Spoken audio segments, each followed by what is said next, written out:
Welcome to the Redbeard Embodiment Podcast. I am your host, Alex Greene, and I'm on a mission to bring the power of embodiment to people all around the world. In this podcast, we explore how embodiment practices, trauma healing, and knowledge about the human nervous system can help us find our ground, discover new sources of meaning, and create connection in an ever-changing world. The deepest change is embodied change. All right. Well, I am very excited to sit down this afternoon with Lindsay Wolff. And I'm in Boulder, Colorado as normal. And Lindsay is, I think you're in St. Louis today. Is that true? I am. St. Louis, Missouri. Happy to be here. Awesome. So Lindsay is a certified health coach and a mentor with the Primal Trust Program, which I'll talk more about in a little bit.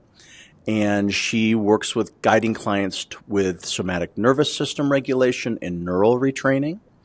And as she said, she's based in St. Louis, Missouri, and she specializes in supporting sensitive nervous systems and people navigating complex health challenges. And I got to know Lindsay through Kathleen King, who's the founder of the Primal Trust community and framework. And if you haven't heard of it, Primal Trust is an online program and community of people and I'll let Lindsay share more about it, but it's about nervous system regulation, especially for healing complex health challenges, things like chronic fatigue syndrome, chronic pain, fibromyalgia, Lyme disease, things that have been chronic conditions that people have had trouble resolving. Dr. Kat is a physical therapist by education who's then done a lot of applications of functional medicine and integrating somatic practices, things from somatic experiencing, all over the place, putting together kind of a comprehensive community and program that has just really been a successful one of supporting people with chronic pain, chronic illness. I've connected with her in that community quite a bit. Dr. Kat has been on the Redbeard Embodiment podcast before, and so you could go back and watch an episode with her describing the method and the work. But in any case, I connected with Lindsay earlier this year because Dr. Kat recommended her. I was looking for the neurogenic integration community and platform. We wanted a workshop that on the theme of nervous system regulation for chronic pain and chronic illness. And so I thought of Dr. Kat and Primal Trust because they're so specialized in that area. And Dr. Kat said, you know who you really should work with for that workshop is Lindsay. And so that was the beginning of a connection there.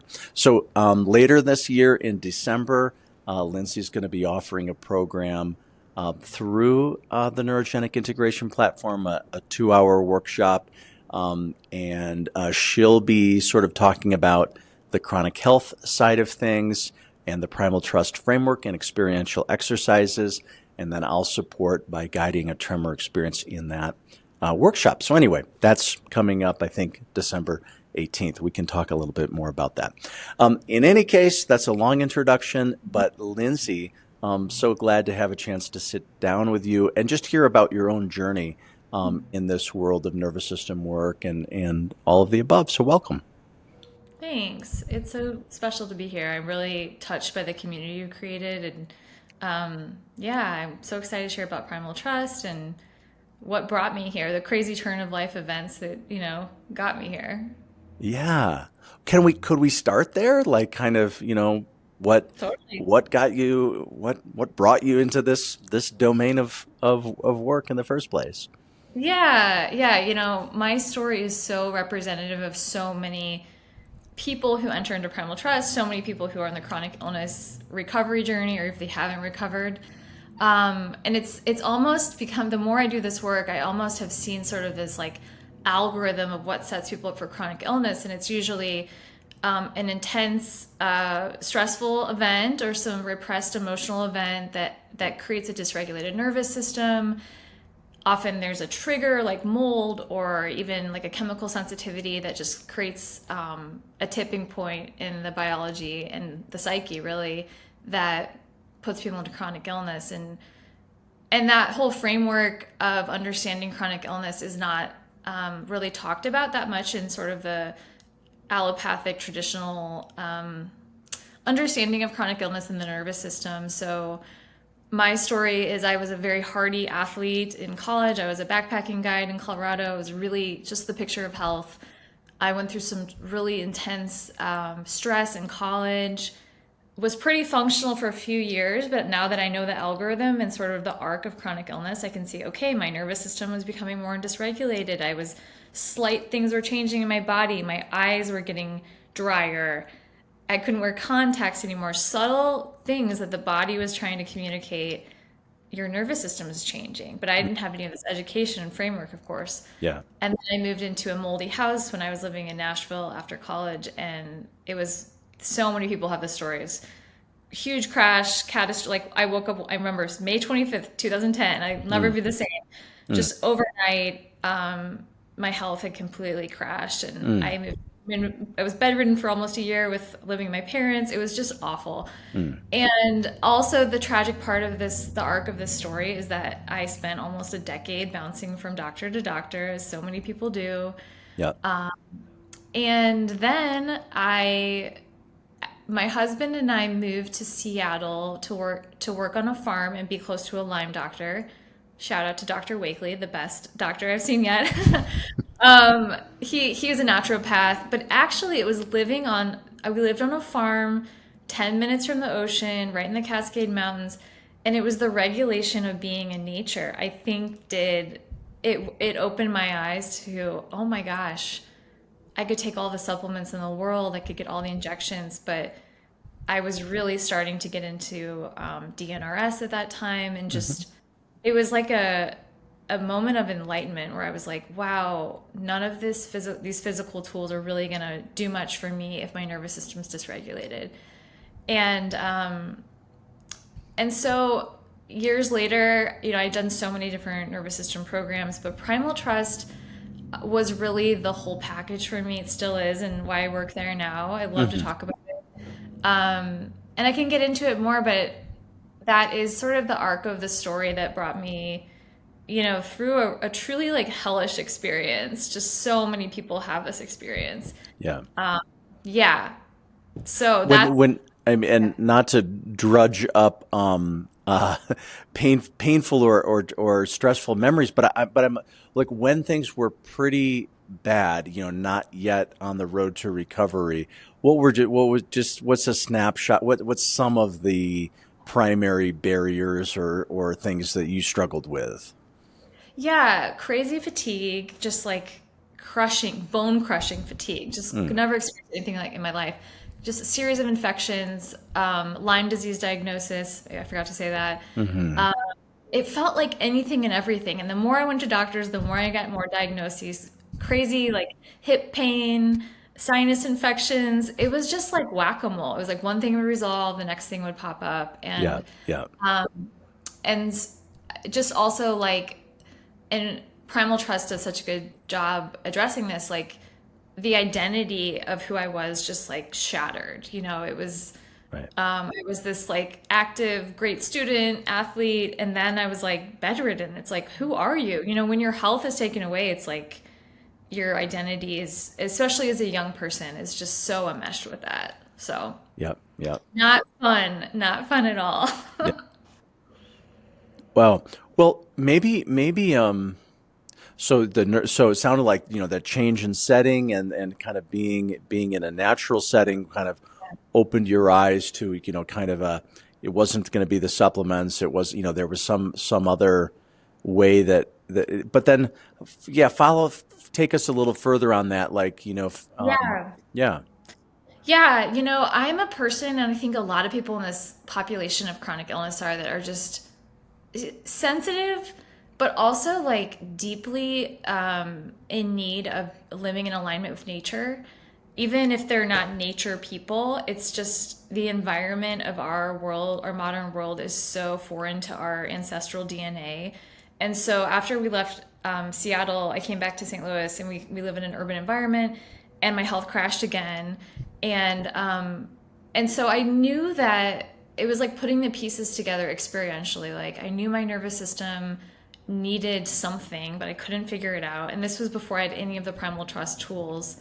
But there's also, there's also this sort of like true self rediscovery that had to happen for me to come back to the truth of who I am and what kind of life I wanted to rebuild after illness. I mean, you really have to have a strong vision for what you want instead of illness, like in some, as we call in Primal Trust, something to rewire toward.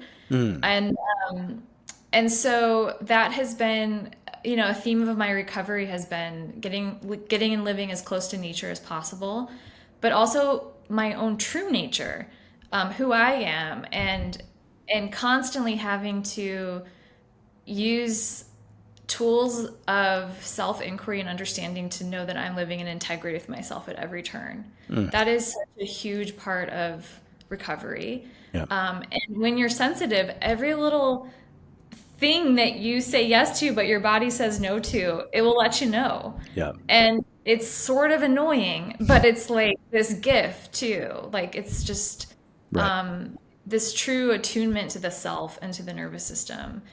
And along the way, years before I discovered Primal Trust, I discovered TRE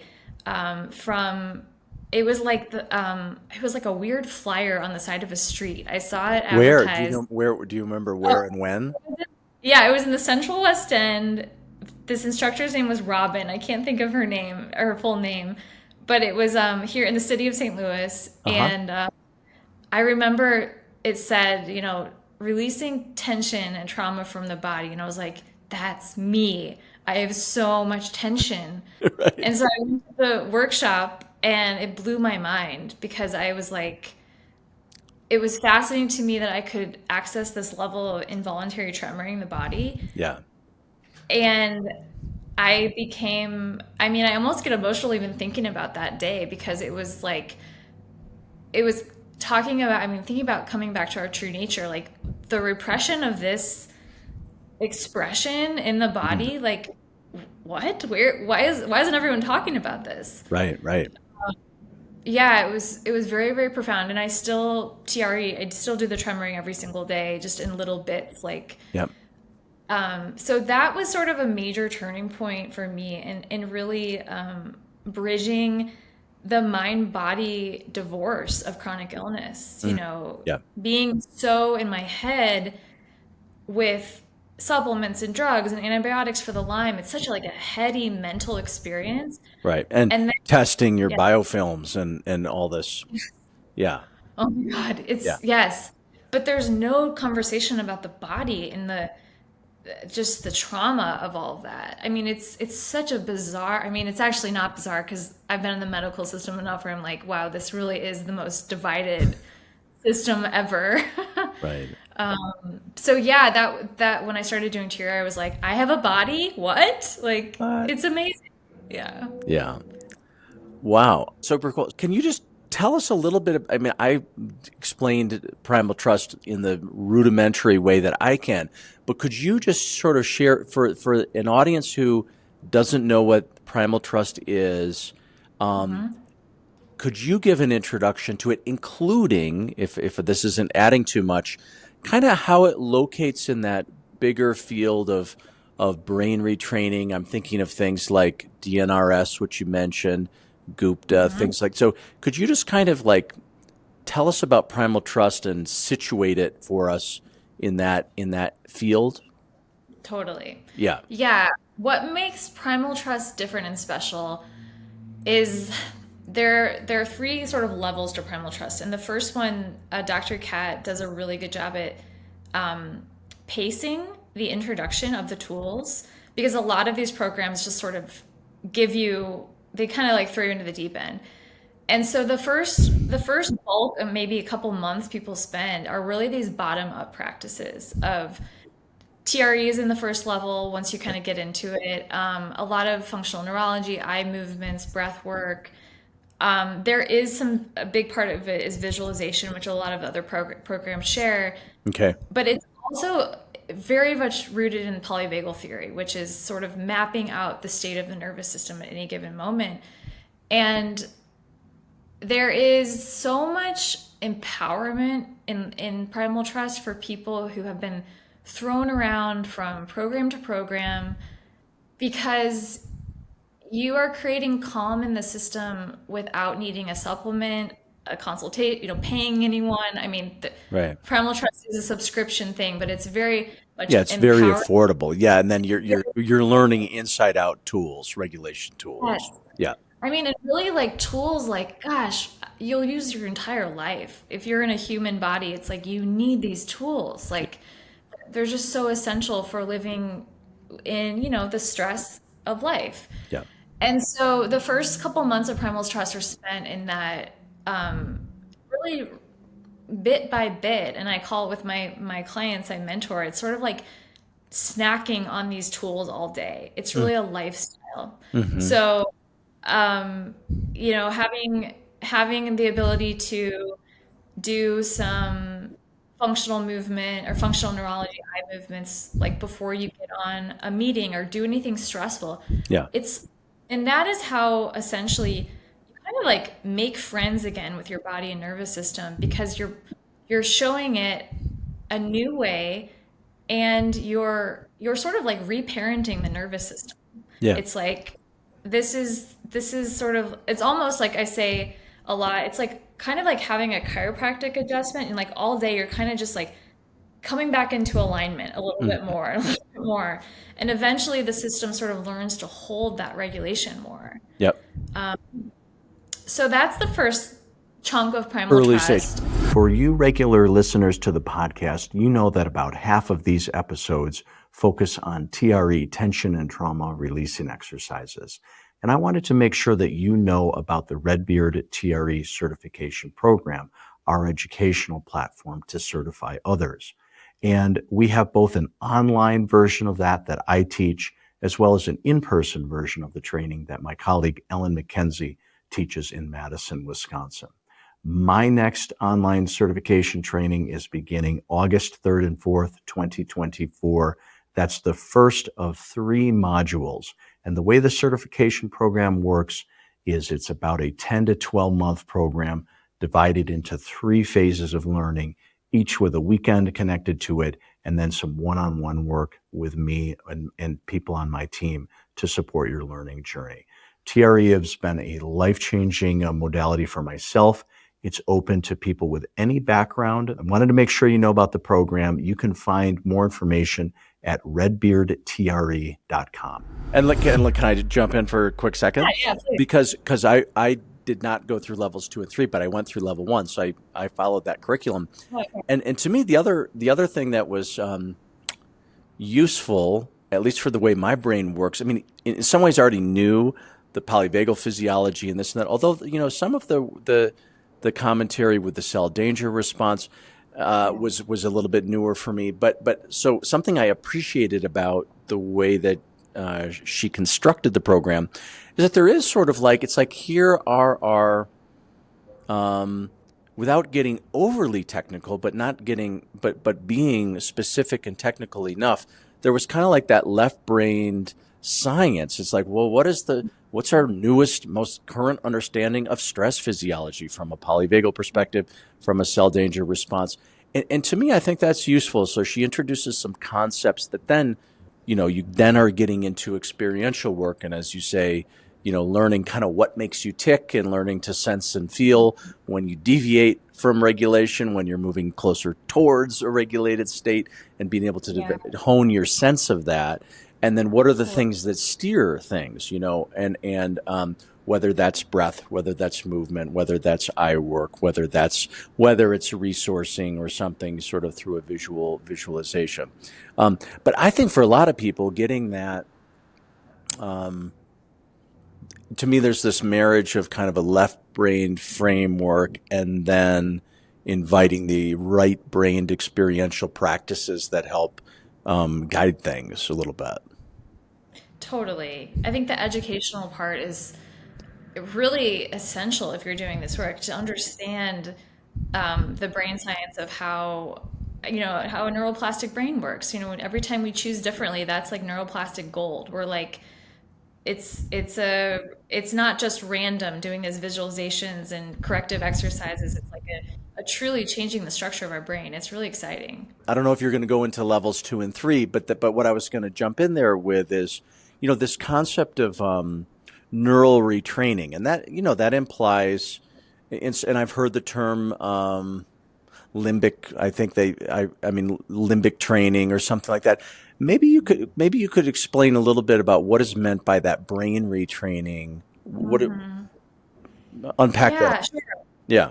Yeah, so I think when people speak about limbic training, but they're addressing the limbic region of the brain, which is sort of the fear amygdala center where a lot of the dysregulation happens. And so much about the training, the brain training is, the brain is all about association. So if Dr. Kat gives this example in the level 1 training, holding this tennis ball, and if you've been told your life, this tennis ball is horrible, this tennis ball is evil, like all this conditioning, your nervous system will be like, oh my gosh, get me away from that tennis ball. Right. But if you're told this tennis ball's amazing, it's going to change your life, your brain's like, I want that. Right. And it's just this sort of computer of association building. And Yeah. so that is kind of, I think, the heart of a lot of these programs are just trying to create a safe association with stress, with not eliminating stress, because we live in a stressful world, but it's building the nervous system capacity to have these sort of widening circles of ability, capacity, mentally and in the nervous system to just handle the stress of life a little bit more easily and gracefully. And we still live in human bodies. Like, this isn't about this sort of fairy tale of living in a symptom-free, like, perfect body. Right. It's just expansion, capacity, and teaching the nervous system, slowly training it. Incremental training is a phrase used in this industry a lot, of sort of challenging the nervous system with new exposure, new experiences. And that can be a way that we train the limbic system to have more capacity and change associations. And kind of change the set point. Like, if you think of the amygdala like a thermostat or something, it's like increment, sort of progressive incremental change might be able to change the threshold at which it really kicks into gear, or things like that. Is that part of it? Totally. Yeah. Yeah. Yeah. That's it. Yeah. Yeah. It's sort of like giving it little. I will say this sort of brings me into the level 2, the spirit of level 2, which, some people have amazing capacity building, symptom clearing experiences in level 1 alone. But ultimately, I think I think of these sort of bottom up practices like TRE, like functional neurology, is almost like training the nervous system to get into the emotional processing work that often is the true origin of what has dysregulated the nervous system, whether it's a trauma, just the things that we experience in life that are emotionally overwhelming to the nervous system. Right. So a big part of Primal Trust and this work is called cultivating an adult main personality. And in parts work, or IFS, it's the self energy. Same thing. People call this a lot. Just literally yesterday, because I do IFS with clients. Oh, okay. And just yesterday, I have a client who's a Primal Trust. I don't know what you call yourselves, Primal Trustee or something like that. Yeah. And yes, and I love that component of it, because to me, I know exactly what's meant by that adult main personality. And I love that language. And, in IFS, we say capital S self, but I often substitute that for your adult consciousness and so I really like that parallel a lot. Yeah. I like your wise one. I say Yeah. a lot.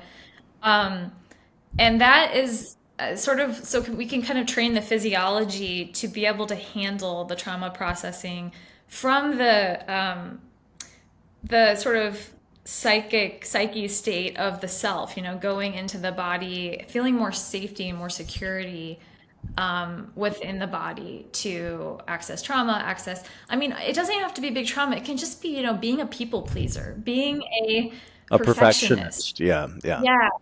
All these qualities are tremendously burdensome on the nervous system. Yeah. And they can be. Yeah.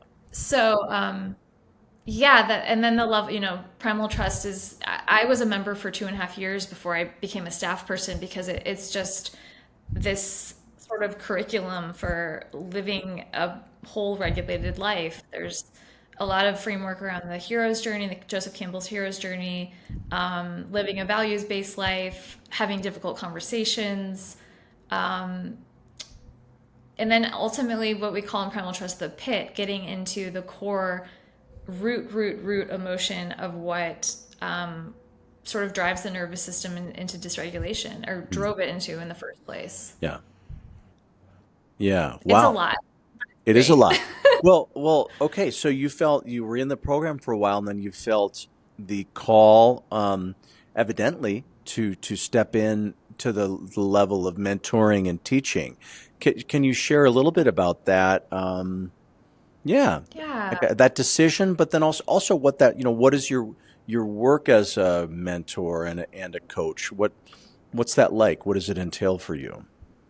Yeah, I think mentorship is really, it's so life-giving for me. I mean, it really just is very moving personal work for me, because I feel my greatest credential is having gone through, over a decade of this ride, this crazy repatching my nervous system and life together. Yeah. But it's, mentorship is really about um, holding space for another person's journey through the Primal Trust content.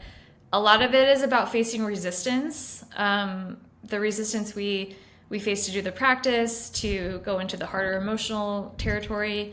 Um, but it's such a joy to just be with and presence with people who are so in their heart wanting to get their health back. Like, just the most sincere, sweet people that have been through a really broken system, and some inevitably end up in Primal Trust. And I just really get it. And that enough, I think, has just been awesome chemistry for me and Mm. the clients I work with. And then I'm also going to be, I teach some of the level 3 classes, which is our like sort of more expansive curriculum around a tool that has been the most helpful for me in my re-regulation journey, is Nicole Sachs' journal speak, which is an expressive writing technique born out of the work of Dr. John Sarno. Some people may know him as he wrote Healing Back Pain, a few other Right. books about the mind Absolutely. connection. Yeah. Yeah, yeah. So the essence of journal speak is this expressive 20-minute writing, and it's not about writing about the story of what happened. It's like just the raw, unfiltered emotion, and that is sort of where we kind of go in the deeper end of Primal Trust. Mm. There's so much to it, Alex. I know I feel like I'm throwing so much at you, but No, no, no. It's yeah. very interesting, and to me it makes sense. It hangs together. Um, cool. So you teach the journal speak framework. People that's part of it. In the mentoring work, is that one-on-one stuff? Are there group containers? Like what is that like? Yes, there are, let's see, I think we have about 8 mentors now. I work one-on-one. There are other mentors who do kind of group coaching. It's more affordable. It's kind of a community experience. Hmm. And one of my other ambitions at Primal Trust is we're really reformatting our community. We have so many people joining every month. So we're really trying to create a cohort experience where you join, you have your people, you have a trained guide to take you through. And so you're just kind of not lost in the abyss of content. And that's one of the really special things that kept me in Primal Trust so long. There's so many opportunities for to have a buddy, to have a mentor, a group you kind of journey with. It's just so much more fun too. Yeah, 100%. Yeah. It's Yeah. kind of like a throwback to your backpack. Didn't you say you did wilderness guiding? Yeah, there's Yeah. like Yeah. maybe a few parallels. I don't know. I don't know if there are, but Totally. yeah, There are. Yeah, there yeah, really are. It's kind of a full circle thing for sure. yeah. Yeah. Interesting. Well, what have you you mentioned that tremoring and TRE was very value has been very very valuable for you. It sounds like you're a regular, you access that regularly and have found how it serves you. Well, what do you see with others with and it's introduced in level 1. It's Dr. Robbins, Eric Robbins, and that's how I know Dr. Cat is through Eric. So Okay. they give that primer there. What have you seen or heard with others? The tremoring component. Well, yeah, I'm curious about that. Yeah, totally. I think a lot of people in this population have a tremendous amount of fascial tension, myself included. I'm still kind of working out. And maybe we can like you can educate as I talk about this because there's so much um, physical tension in people who have long chronic illness, and as they say, the issues get stuck in your tissues. And so it's always a tool I direct people to who have stiffness, tension, just a feeling of bracing. The nervous system and the physiology are stuck in like a bracing, protective. Yeah. It's physical, but it's also emotional. It's like a client just told me yesterday, like, I'm so scared of life. I'm so scared of like life coming at me. It's just so it's such a fight or flight or even a shutdown kind of posture toward life. And so Yeah. the TRE, I think, can also, I think one of the powerful things about it is reintroducing some physical releases without necessarily having to get into the whole story and trauma in the mind of what Right. happened. Yeah. It's just sort of this like natural discharge. And I think that can feel really safe for people with chronic illness because it's just, it's sort of like taking the charge out of the whole going through it mentally experience. Does that track for you? Oh, it totally tracks. I mean, there's people and it's not an either or, and there's also in betweens because, there's some people when they tremor, it is a pretty emotional experience, or it very much does connect them into, they're thinking of memories and and if they learn to do it with self-regulation, then that's constructive. That feels good. That's part of a processing experience. But for as many people as there are like that, where there's a strong connection into memory and emotion, I would say that's maybe only a third of the average tremor, or maybe 2/3 is that that during the tremoring itself, it's not a particularly emotional or psychically oriented. It's a pretty sensation based practice. Now later on, they may get the sort of benefits or a very common experience is somebody tremors and later on some emotion surfaces that hadn't been able to as easily or they can express themselves in a different way. But I totally agree with you that there's a lot of folks where it's like being able to set aside the cognitive lens for and really just truly try to find the body imprint. And does the body want to do anything in terms of expressing movement or letting go, as you said, of fascial patterns? In TRE, we talk about the posture of trauma, like, the kind of bracing that you refer to. And I think that's one of the really direct things that neurogenic tremoring can help with is just literally open up. We use the slide when we teach where it's sort of like a jellyfish kind of pulsating. That's sort of one half of the slide. And then the other half of the slide is like a human rib cage and the heart and the lungs and the diaphragm moving. And I always say, okay, when we teach TRE, we kind of go through a lot of different pieces of the neurophysiology and the theory. But then I get to that slide and I say, the common sense understanding of TRE is in fact maybe the most important one. And our common sense way of describing the function of tremoring is that organisms under stress or threat tend to compress and contract and restrict mobility of their tissues and the flows, the rhythmic flows of things like breath and other flows as well. And so that organisms under threat, they tend to restrict. That's true for amoebas, and it's true for sort of like true throughout like all segments of the animal kingdom. And it's true for mammals and it's true for human beings.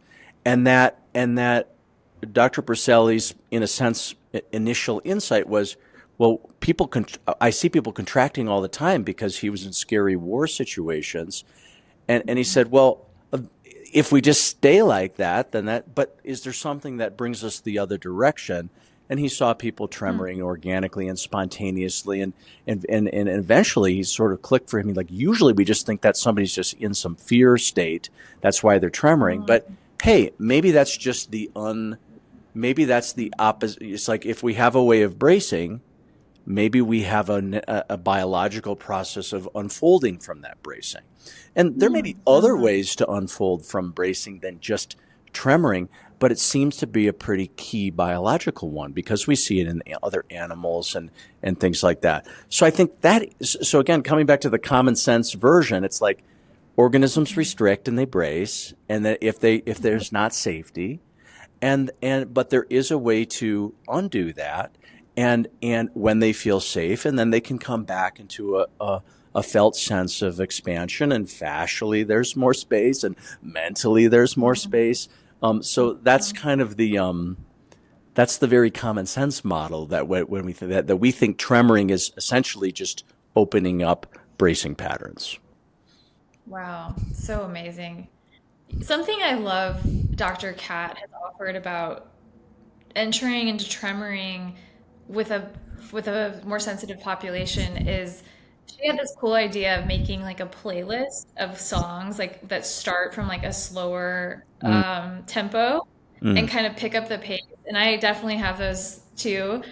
And sort of having like a peak tremoring experience. And that was when I started to sort of open up and have more emotional releases when I tremored. But it was really nice. I would start with like cello music, sort of slowly letting the body I hear about this, fascial unwindings. Sure. And then as the tempo like goes in the song, I love to tremor to the Cranberries. It's just like, it gets me going, like it feels so good. That would work for me too. I'm going to do that. Yeah. Yeah. Yeah. It just feels so good. And that was when I started to have more of just the tears and also the repressed joy, the repressed joy of missing a decade of my life and like loving the Cranberries, loving whatever it is, and just being like, oh my God, I'm in my body. It feels so, so good to have that release. So I think that like when you're in a real functional free sort of dorsal vagal shutdown state, like so many people who enter Primal Trust are, TRE is like a very... it's getting to know this really, really natural part of our physiology, our biology. And then as we kind of move up the polyvagal ladder and get out of such a frozen state, that brace state, the emotions can kind of start to flow. So like I've noticed that in my clients, like the more they TRE, the more they start to feel. It's so interesting. Yeah. Yeah. Yeah. Amazing. Super amazing. Yeah. I have felt through my work with some of the Primal Trust community, not only through them. I mean, I've learned this additionally that there are. I've had to widen my sense of kind of like I've had to expand my sense of what the right cadence and dosing is for tremoring. And because I work with people, and what I really try to do now is not make many assumptions, because I've had 10 people with fibromyalgia, and on average they tend to need, if they tremor too long, then it flares up their symptoms. But there's always the exceptions to that. But this idea that something that was not all that included in my original TRE training, but now has become pretty clearly part of the way I work, is this idea of titrating down to very, sometimes very small doses of, sometimes 30 seconds, 60 seconds as sort of the initial, some systems that are more sensitive, they require a smaller unit of application initially, and then how does that reverberate through the system and integrate? And then, typically speaking, we would then sort of expand as capacity builds. But I'm curious for you, and it sounds like for you on your Yeah. What have you seen with that, both for yourself or for others in the Primal Trust community? Yeah, titrating TRE. I mean, titration is such a important way. I mean, it's sort of like being in what we talked about, the dominant personality. It's sending the safety signals to your body of like, I'm not going to blow you out of the water. I'm going to Yeah. do this in a safe, graduated way, and that really can build a lot of safety with the system. Especially for personalities who are just like so eager to heal, like rushing to heal. Yeah. So I think that's why I like this like approach of like slow music, or just like opening space up to lie on the floor, and just, if nothing happens, it's okay. Releasing the expectation Mm. of big, breakthrough moment or something. Just letting it be like. I have a lot of tension in my hand.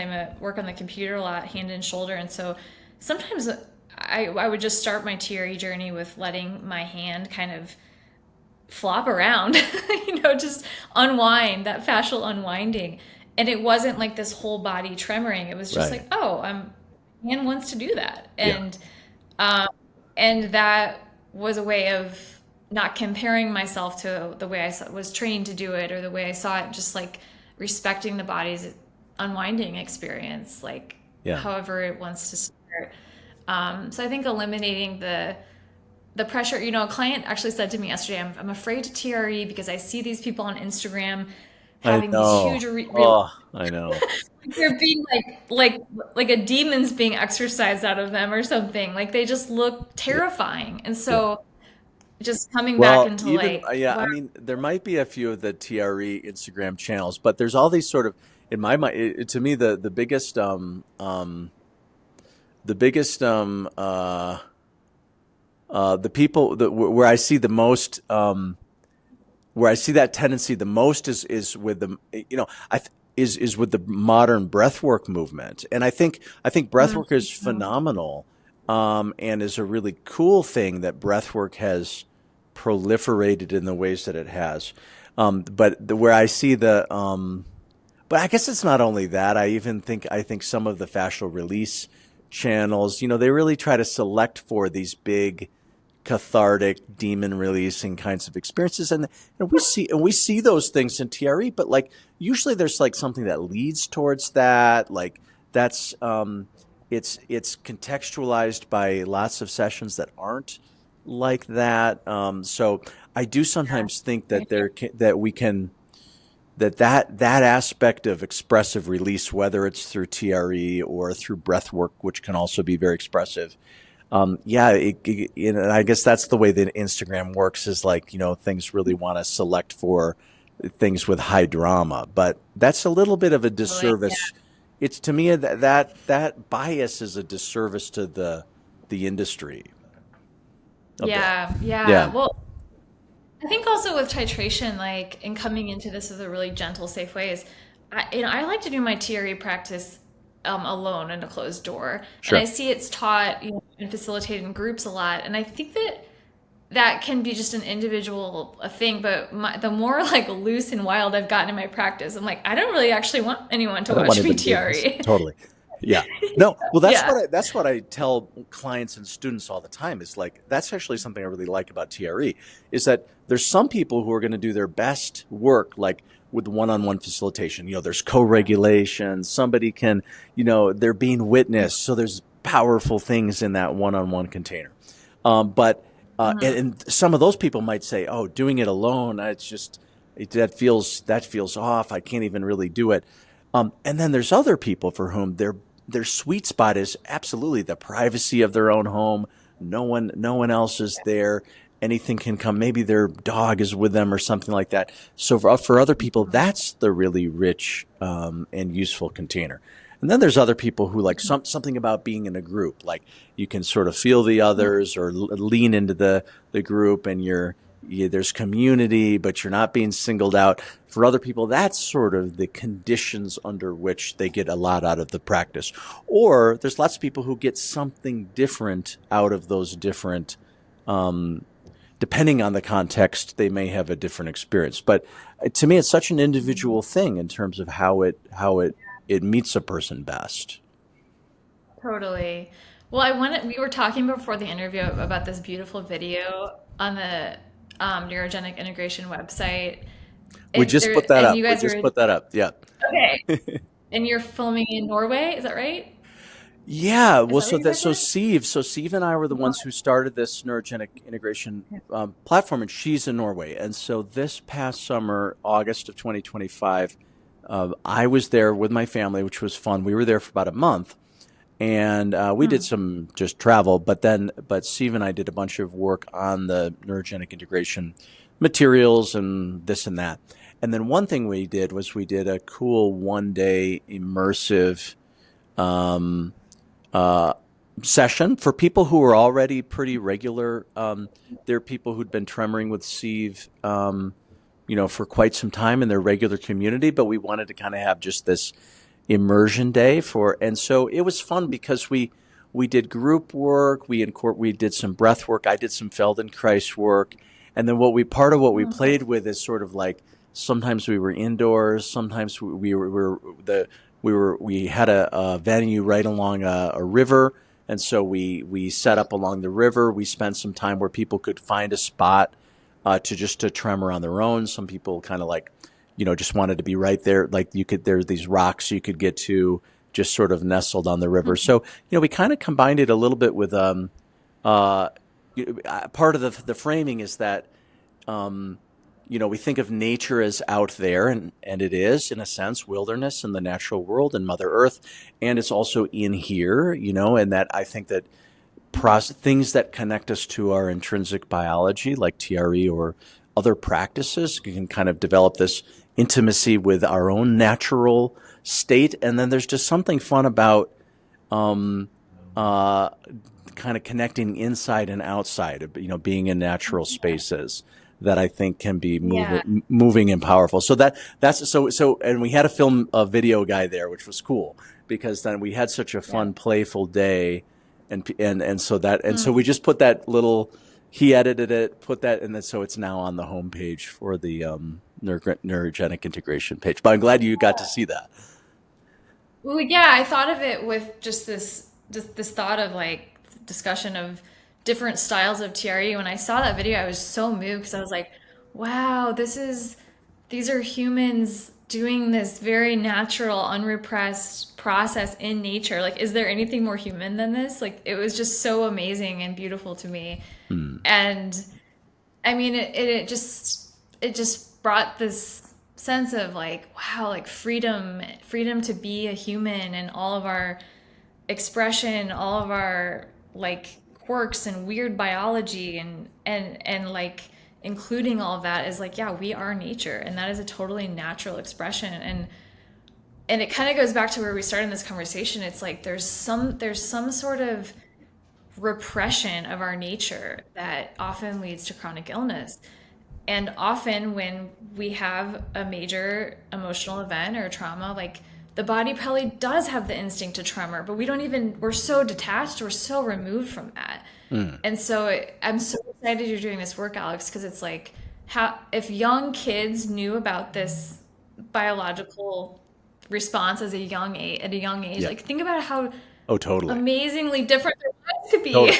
Well, what's cool is there's a ton of people working on that. There's this like consortium of people all around the world who are doing that because you're not alone in thinking that teenagers and that learn and mostly it's sort of learning about it from a capacity building framework, not so much of from a trauma recovery framework, but more from a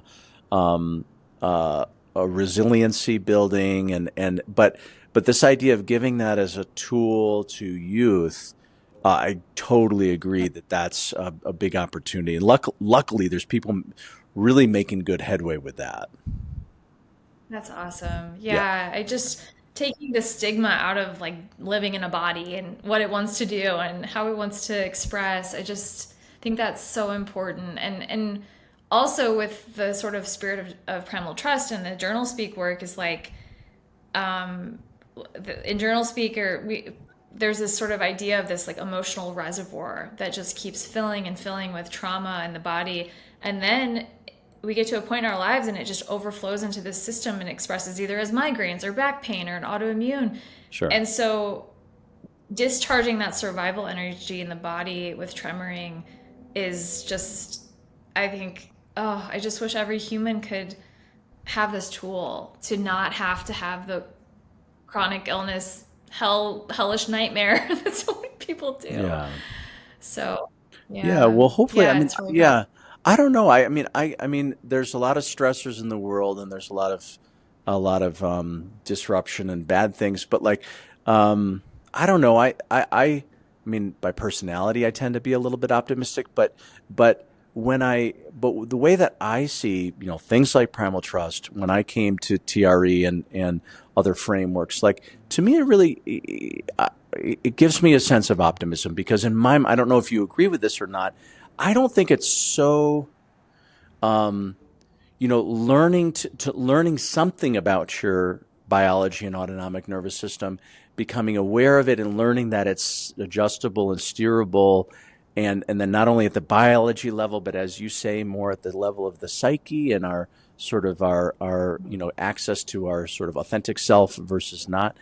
I don't know. As I spend time in this world, yeah, it's challenging to do these learning and growth and re-regulation processes. But then I've also seen that, like, it's like pretty doable. Like there's like, it's totally possible. There's so many success stories that it gives me kind of an optimism that the information is getting out there. And maybe that's one thing that's good about our hyper technological world, is that we can, that like these tools, and even the way Dr. Kat developed her framework, she didn't have to sort of invent every piece. She said, oh, wow, Stanley Rosenberg did this great stuff with the vagus nerve. Oh, cool. Peter Levine does this. So she was able to pull things that worked. I think that's sort of a feature of our contemporary world, where people really are learning from each other, hybridizing, repackaging. I think that's helping accessibility and getting the message out there. What do you think?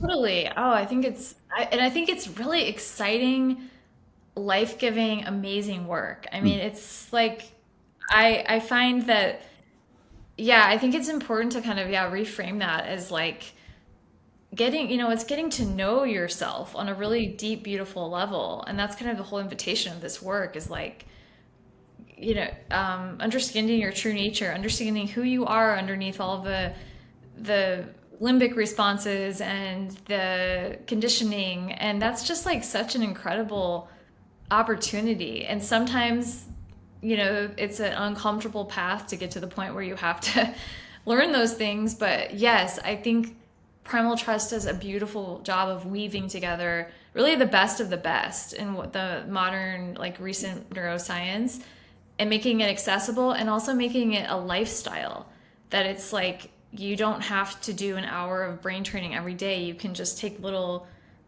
chunks and breaks, and and it really comes back to just building the skill of attuning with the body. Like, I notice I'm shallow breathing. Like, having that continual ability to come back into presence with the body is like, what a beautiful way to live. It's just so good. It feels so good to be connected to yourself.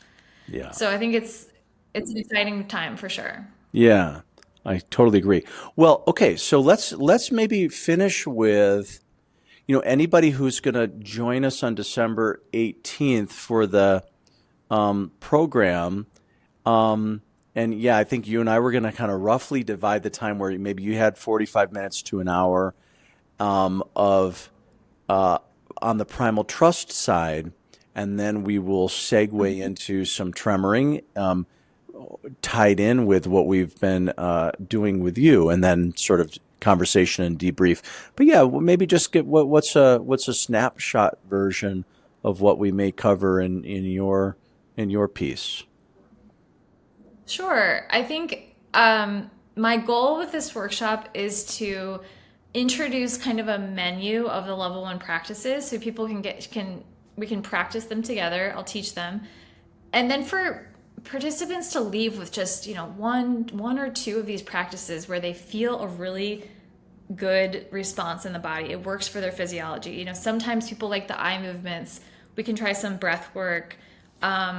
We can even do some what we call havening, which is just running the hands down the sides of the arm as sort of a self-soothing, self-containment practice. I will introduce a menu of practices that you can use to self-regulate throughout the day or share with your kids, so that this is like, I teach another workshop called Nervous System Regulation for Busy People, because it's like, this stuff is so simple. I mean, you can really activate the vagus nerve in like 2 minutes and feel so much calmer. So it's simple, it's accessible, it feels really, really doable. Like, you don't have to know a lot of the science, and it's understanding what your body wants, like it says yes to, essentially. Right. And when the body says yes, or so, we feel a parasympathetic shift, sort of a calming of the mind, a calming of the body. Often when we work with the vagus nerve, you'll feel salivation, tearing of the eyes, this sort of response that the vagus nerve is being activated. So yeah, I want it to be quick, simple, little things that you can do through the day to regulate. Cool. Yeah. That sounds very fun. Well, Lindsay, boy, I really appreciate taking time just to hear about your personal journey and how much meaning and joy and enthusiasm you have for your work. It's very cool to hear about. Yes, thank you. Thanks for taking the time. It feels almost surreal to be, this deep into this long journey and be like, wow, I really made it out. I made it through the other side, and now the last part of that hero's journey is bringing back what you learned to your community. So I'm really happy to be doing that. Very cool. Yeah. All right. Good. Thanks. All right. Thank you. Thanks for listening to today's episode of the Redbeard Embodiment Podcast. To learn more, visit us at redbeardsomatictherapy.com or send me an email at alex@redbeardsomatictherapy.com. If today's conversation resonated with you, help spread the word by subscribing and sharing with others. Hope to see you next time.